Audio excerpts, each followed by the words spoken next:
In a remote village nestled in the heart of Japan, there was a quaint, centuries-old tradition. This village was known for its intricate craftsmanship and the creation of exquisite dolls, each a masterpiece of art and history. Among the artisans was a doll maker named Katsuro, renowned for his unparalleled skill. Katsuro had a daughter named Yumi, a gentle and kind-hearted girl who had always been fascinated by her father's work.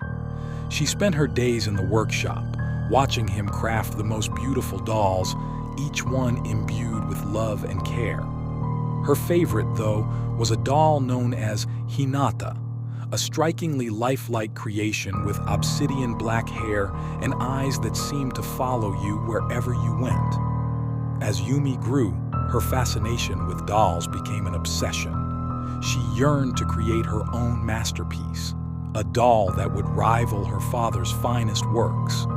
Katsuro, proud of his daughter's aspirations, guided her with tenderness and expertise.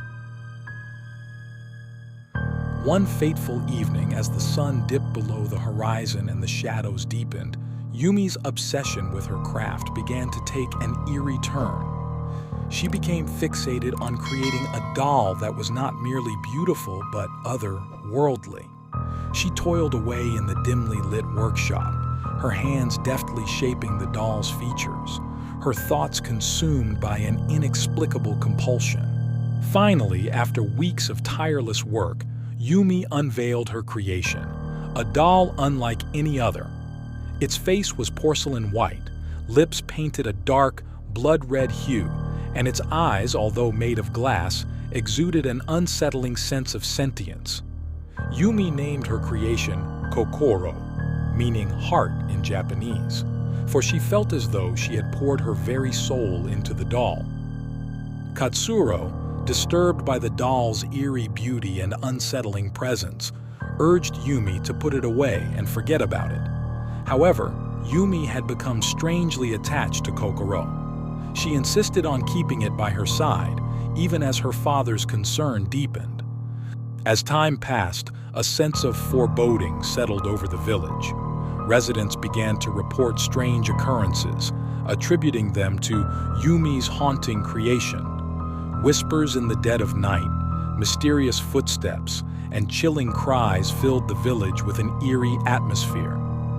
Then, one moonless night, Katsuro was awakened by a series of loud crashes coming from the workshop.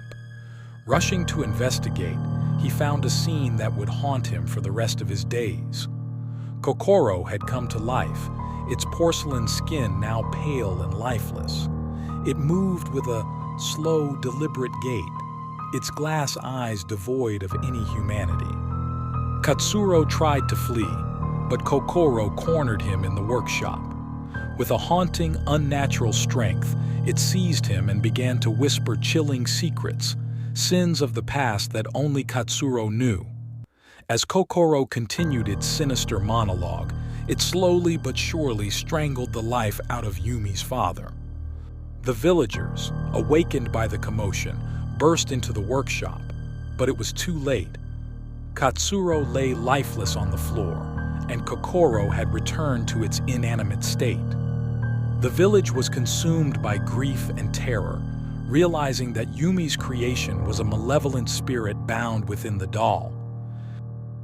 To this day, the legend of Kokoro endures as a cautionary tale in the village, a chilling reminder of the dangers of obsession and the consequences of tampering with forces beyond human comprehension. The haunted doll remains hidden away, a silent sentinel of a past that refuses to be forgotten, waiting for an opportunity to unleash its terror once more.